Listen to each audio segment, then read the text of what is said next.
사랑하는 성도 여러분, 새로운 달 9월의 첫날을 맞아 예배 자리로 나오신 한 분 한 분을 사랑하고 축복합니다. 또 우리를 불러주신 하나님께 감사를 드립니다. 2025년도 빠르게 지나가고 있습니다. 계절은 가을로 향하지만 우리에게는 여전한 무더위가 남아 있습니다. 그러나 변하는 계절과는 달리 변함없이 우리 가운데 영원히 계시는 한 분이 계십니다. 바로 우리 하나님이시죠. 오늘 함께 묵상할 말씀은 시편 146편 1절에서 10절의 말씀입니다. 이 시편은 특별히 우리에게 다가오는 의미가 큰데요. 할렐루야 시라 불리는 시편입니다. 왜냐하면 우리가 읽었지만 시작도 할렐루야, 끝도 할렐루야로 마무리되기 때문입니다. 시편의 이 마지막 5편이 있는데요. 146편에서 150편의 공통점은 할렐루야로 시작해서 할렐루야로 끝나는 할렐루야 시입니다. 우리의 인생 또한 그렇게 시작과 끝이 할렐루야가 되어야 합니다. 시편 146편은 표제어가 따로 없습니다. 그러나 히브리어를 헬라어로 번역한 70인역이라는 성경에서는요, 할렐루야 학개와 스가랴의 시란 제목이 붙어 있습니다. 이것을 보고 구약학자들은 그래서 이 시가 바벨론 포로에서 돌아온 이후에 쓰여졌구나, 학개와 스가랴 시대에 기록되었을 것으로 보고 있습니다. 이스라엘 백성들 70년의 포로 생활을 마치고 고각으로 돌아왔을 때 그들의 심정은 어떠했겠습니까? 그들은 모든 것을 잃어버렸습니다. 나라를 잃었고요, 자유도 뺏겼고요, 성전은 무너지고 불타고 말았습니다. 그러나 하나님은 약속대로 그들을 포로된 땅에서 이끌어 다시금 그들의 땅으로 돌아오게 하십니다. 마치 이것은 죽음의 밑바닥에서 다시 살아 돌아온 것 같은 기적을 그들은 경험했다라는 겁니다. 우리도 구사일생이라는 말을 쓰는데 이런 말과 동일하다 생각합니다. 그들의 고향을 돌아오는 길에서도, 고향에 도착해서도 그들의 입술의 고백으로 나온 것은 바로 이 할렐루야라는 고백이 첫 고백으로 터져 나왔습니다. 할렐루야는 히브리어 할랄, 찬양하다라는 뜻과 여호와의 합성어로 합치면 곧 여호와를 찬양하라라는 뜻입니다. 인생의 이야기의 시작도, 이정표도, 마침표도 결국 하나님을 찬양하는 것으로 끝나야 한다라는 겁니다. 그들은 함께 하시고 인도하시는 하나님의 전능하신 그 손을 충분히 경험하고 체험하고 깨닫습니다.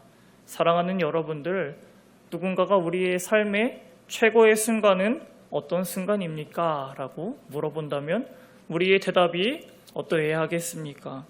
나의 삶의 최고의 순간은 바로 하나님을 만났다라는 것임을 우리가 믿음으로 고백하시기를 축복합니다. 1절과 2절은 이렇게 시작합니다. 할렐루야, 내 영혼아 여호와를 찬양하라. 나의 생전에 여호와를 찬양하며 나의 평생에 내 하나님을 찬송하리로다. 아멘. 여기서 중요한 단어가 있습니다. 나의 생전에 라는 단어와 나의 평생에 라는 단어입니다. 나의 생전에, 나의 평생에 라는 뜻은 이 시편 저자의 자신의 삶 전체를 하나님 찬양하는 데에 다 쓰겠다라는 결단을 담고 있습니다. 이사야 43장 21절에서 하나님은 이렇게 말씀합니다. 이 백성은 내가 나를 위하여 지었나니 나를 찬송하게 하려 함이니라. 아멘. 우리가 잘 아는 웨스터민스터 소요리 문답을 보면 인간의 제일 되는 목적에 대해서 이야기를 하는데요. 이것은 하나님을 영화롭게 하고 영원토록 그분을 즐거워하는 것이라 고백합니다. 우리가 창조된 이유는 인생의 본질적인 목적은 바로 하나님을 찬양하는 것입니다. 하지만 현실은 어떠합니까? 현실에서는 우리는 하나님을 아는 것보다 세상을 더 알고 싶어하고 탐구하고 학문합니다. 하나님을 붙들기보다는 욕심을 쫓으며 살 때가 많이 있습니다. 그래서 시인은 3절과 4절에서 이렇게 경고합니다. 귀인들을 의지하지 말며 도울 힘이 없는 인생도 의지하지 말지니 그의 호흡이 끊어지면 흙으로 돌아가서 그날에 그의 생각이 소멸하리로다. 아멘. 3절과 4절을 띄워놓고 보도록 하겠습니다.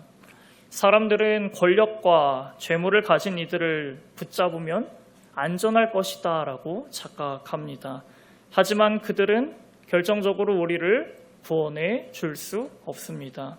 왜냐하면 결국 그들도 흙으로 돌아가고 죽기 때문입니다.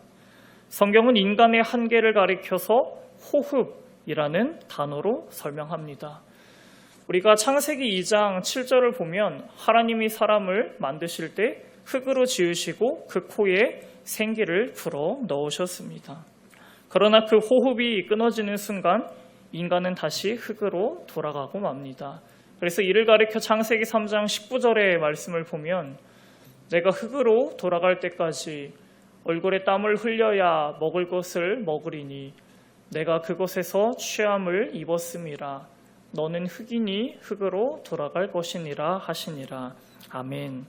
사람이 아무리 뛰어나고 큰 권세를 가진다 해도 결국 한 줌 흙덩이의 흙에 불과하다라는 겁니다.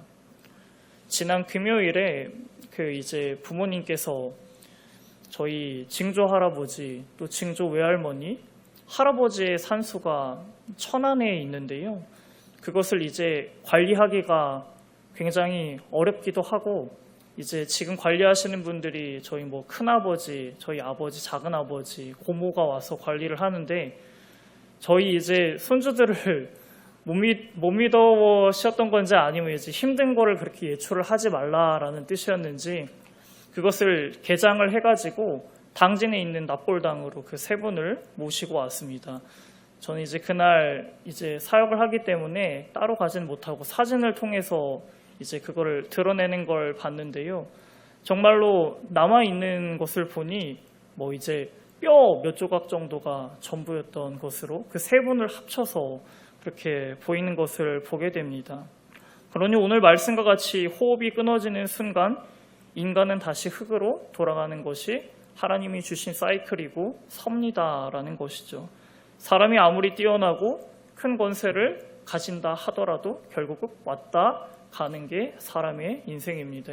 그래서 어떤 사람은 이렇게 말합니다. 인생에 있어서 가장 확실한 사실은 내가 죽는다라는 사실이고 인생에 있어서 가장 불확실한 사실은 지금 내가 살아있다라는 사실이다라고요. 그러므로 시인은 5절에서 이렇게 고백합니다. 우리가 무엇을 소망을 두고 무엇으로 붙잡아야 하겠습니까? 야곱의 하나님을 자기의 도움으로 삼으며 여호와 자기 하나님에게 자기의 소망을 두는 자는 복이 있도다. 아멘. 여기서 야곱의 하나님이라는 표현은 우리에게 특별한 의미가 있습니다. 왜 이 표현을 썼을까요? 믿음의 조상인 아브라함도 아니고 그의 아들인 이삭도 아니고 야곱의 하나님이란 표현을 쓰고 있겠습니까? 야곱의 뜻은 발꿈치를 잡다라는 뜻입니다. 야곱은 평생을 붙잡으려는 인생을 살았습니다. 태어날 때는요, 형 에서의 발꿈치를 이렇게 잡고 태어났고요. 장자의 축복을 속여 팥죽으로 빼앗았으며 그가 한참 쫓기며 외삼촌 라반의 집에서 생활할 때도 그 재산과 아내를 얻기 위해 끊임없이 계산하며 살았다라는 겁니다. 하지만 야곱이 붙잡아야 했던 것은 세상의 것이 아니라 하나님이었습니다. 그리고 그가 형 에서를 만나기 전 그날 밤 야복나루에서 하나님이 보내신 사자와 씨름을 시작합니다. 그리고 이렇게 고백합니다. 창세기 32장 26절을 보면 그가 이르되 날이 새려하니 나로 가게 하라. 야곱이 이르되 당신이 내게 축복하지 아니하면 가게 하지 아니하겠나이다. 굉장히 집요하고 끈질기게 붙잡고 있습니다. 이 붙잡다라는 뜻이 실제로 히브리어로 여기서 쓰인 아바크라는 단어인데요.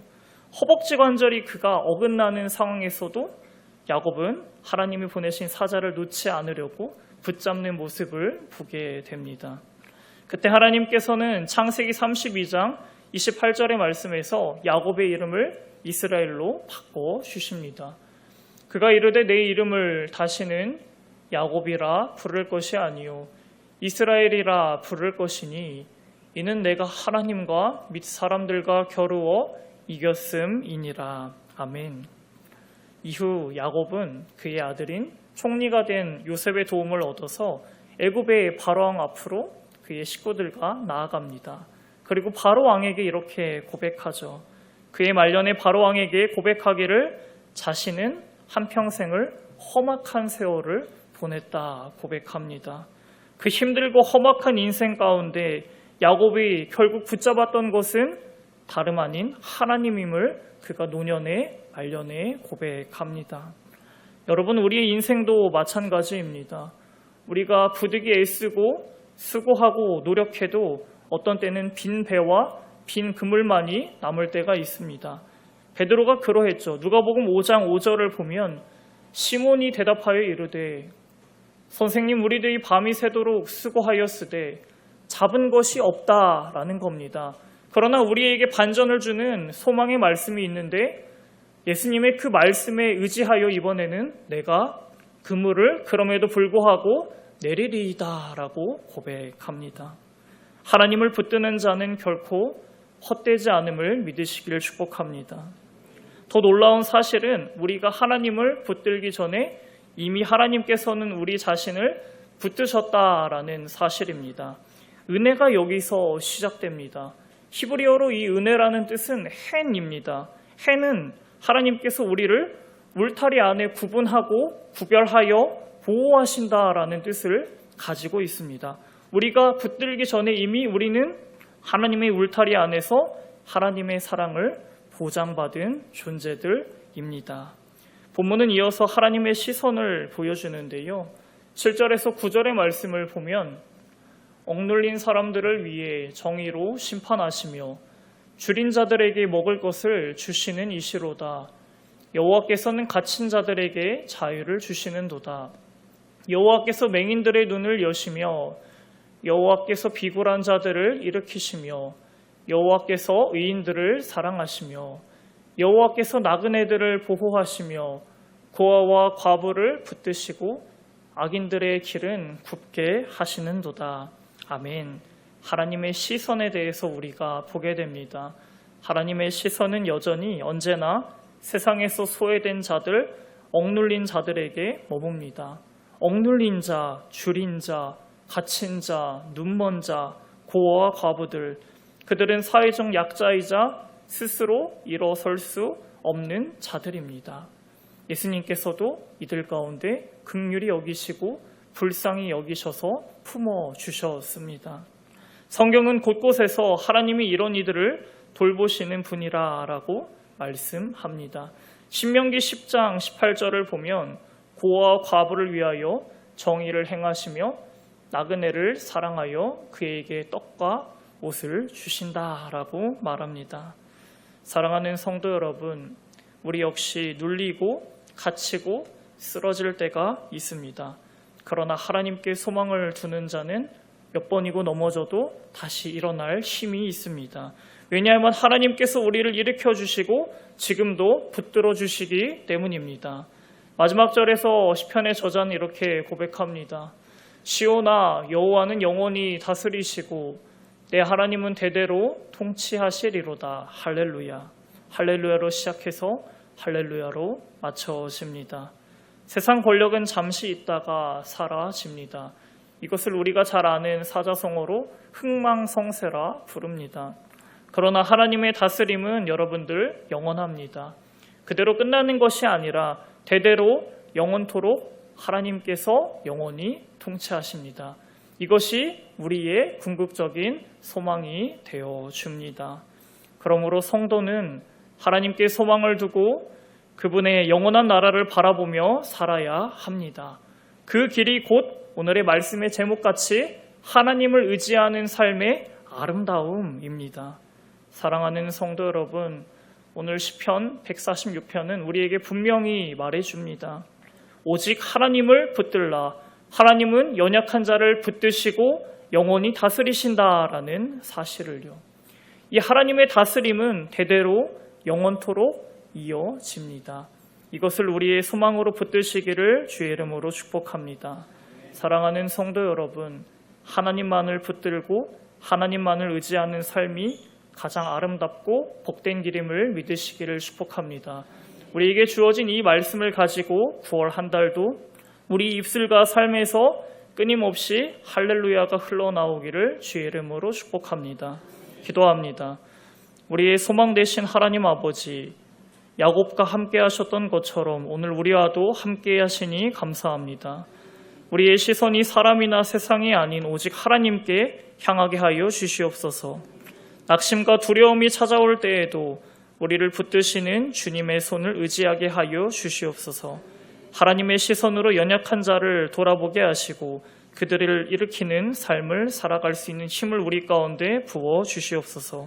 도우시고 이루시는 예수 그리스도의 이름으로 기도합니다. 아멘.